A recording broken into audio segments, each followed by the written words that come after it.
Muy buenas. Venga, vamos al lío.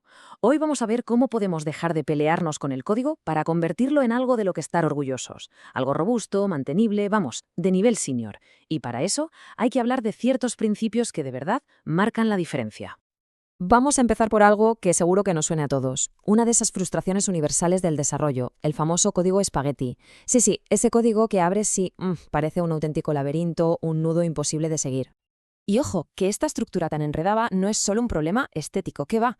El problema gordo es que hace que el código sea súper difícil de leer, de depurar y sobre todo de mantener. Y claro, cuanto más grande se hace el proyecto, peor es el lío.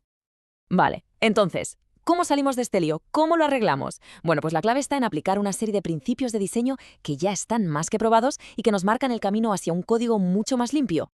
Y esa solución tiene un nombre, los principios SOLID. Pero cuidado, no pensemos en ellos como reglas súper estrictas. Es más bien una caja de herramientas potentísima que nos ayuda a crear software que se pueda leer, que se pueda mantener y, muy importante, que pueda crecer sin volverse un caos. SOLID, como seguro que ya sabemos, es el acrónimo de estos 5 principios clave del diseño orientado a objetos.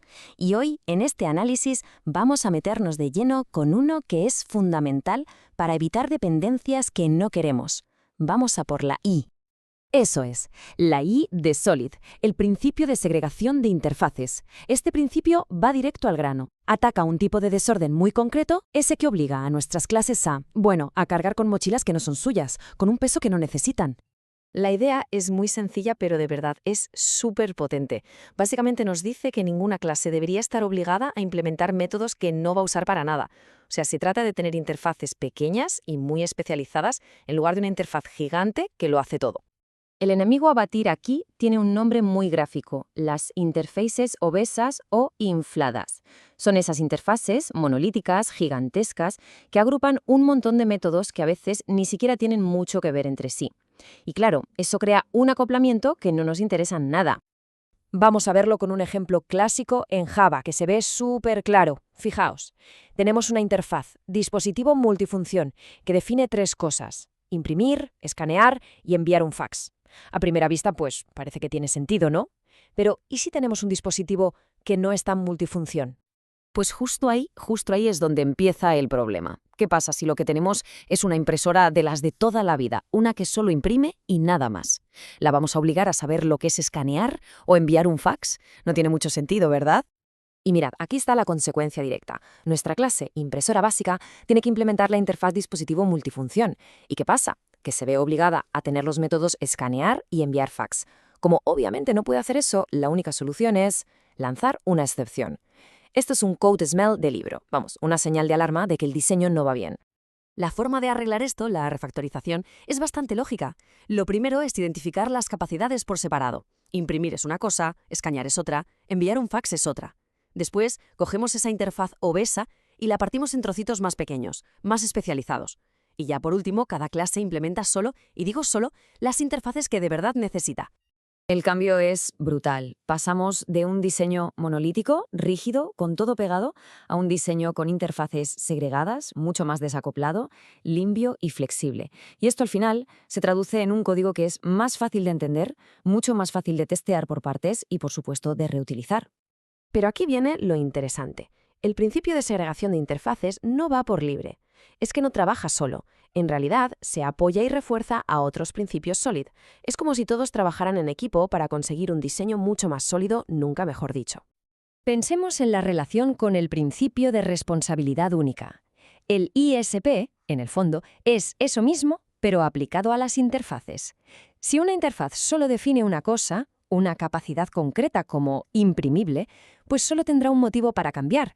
Y eso, claro, hace que todo el sistema sea mucho más estable a la larga. Y esa estabilidad es la base para otro principio, el de inversión de dependencia. ¿Qué nos dice el DIP?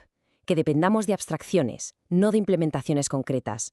Pues, tachán, el ISP nos da justo las abstracciones perfectas que necesitamos. Interfaces pequeñas, estables, que no están cambiando cada 2x3. Son los cimientos perfectos.